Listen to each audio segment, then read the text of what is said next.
Sabe quando a gente ouve falar em centralização e descentralização? Pois é, isso não é só conversa de manual, não. São, na verdade, as engrenagens que fazem a máquina do governo funcionar. E hoje vamos desvendar exatamente como a administração pública se organiza para prestar os serviços do nosso dia a dia. Então, como é que o governo faz para cuidar de tudo? Saúde, educação, segurança? Bom, a resposta está em alguns conceitos-chave que definem quem tem o poder de fazer o quê, quem de fato executa as tarefas e, claro, como tudo isso se conecta no final. O nosso roteiro de hoje vai ser este aqui. Primeiro, a gente vai entender quem é quem nesse jogo. Depois, vamos mergulhar na diferença entre centralizar e descentralizar, ver os tipos de descentralização, o que significa concentrar e desconcentrar, e por fim vamos juntar todas as peças para montar um mapa completo da administração.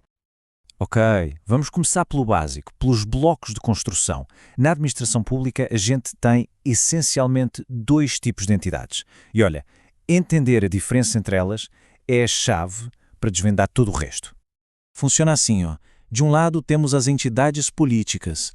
Pensa na União, nos estados, nos municípios. Elas têm o poder de criar leis, um poder que vem direto da Constituição.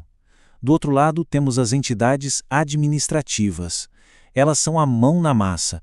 São criadas por lei com uma missão bem específica: pegar essas leis e fazer as coisas acontecerem, executar as tarefas. Certo. E aí chegamos na nossa primeira grande questão. Quem é que de facto executa o serviço? É o próprio governo que faz o trabalho diretamente ou ele passa essa tarefa para outra entidade?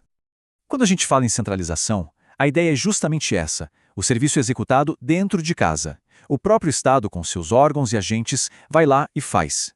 A Receita Federal, por exemplo, é um caso clássico de serviço prestado de forma centralizada. E aqui vai um macete para nunca mais confundir. A pergunta é simples: o trabalho é feito por uma única entidade ou a tarefa foi transferida para outra?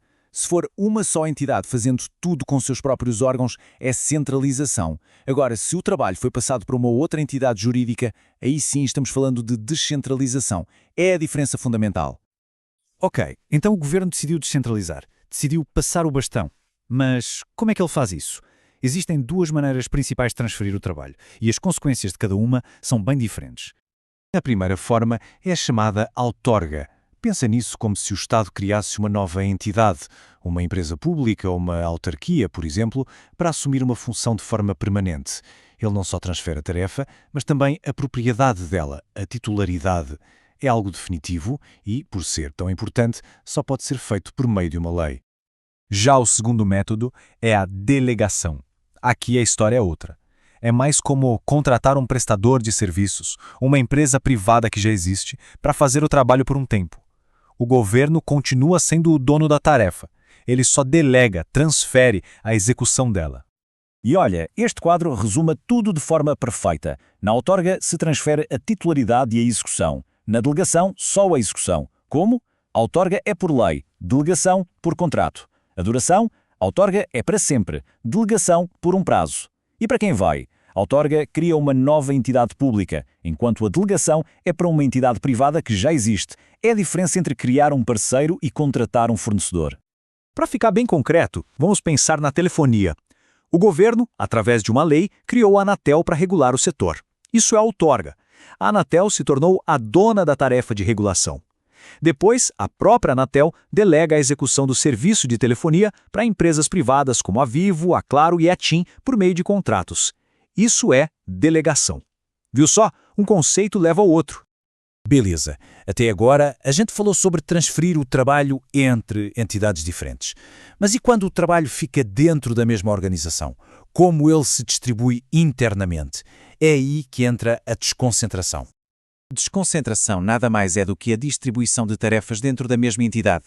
É criar departamentos, secretarias, divisões, escritórios regionais, tudo debaixo do mesmo guarda-chuva e com uma hierarquia clara. Pensa num ministério que tem uma filial em cada estado. Isso é desconcentrar.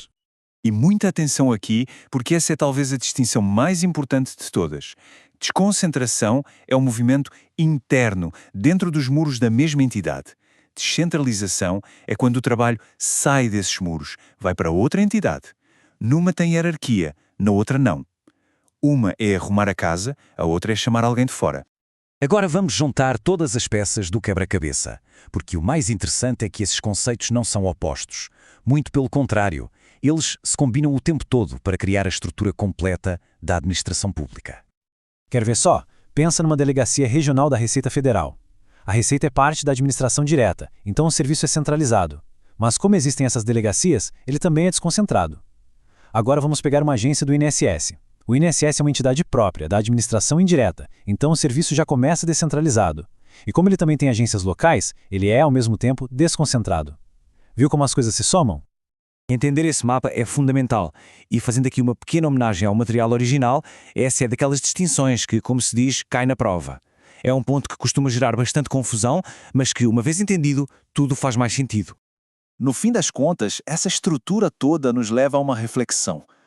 Se a forma como um governo se organiza mostra as suas prioridades, o que esse mapa nos diz? Ele revela uma busca constante por equilíbrio entre ter o controle direto das ações e, ao mesmo tempo, buscar a eficiência de uma execução mais especializada. A pergunta que fica é: qual é o balanço ideal?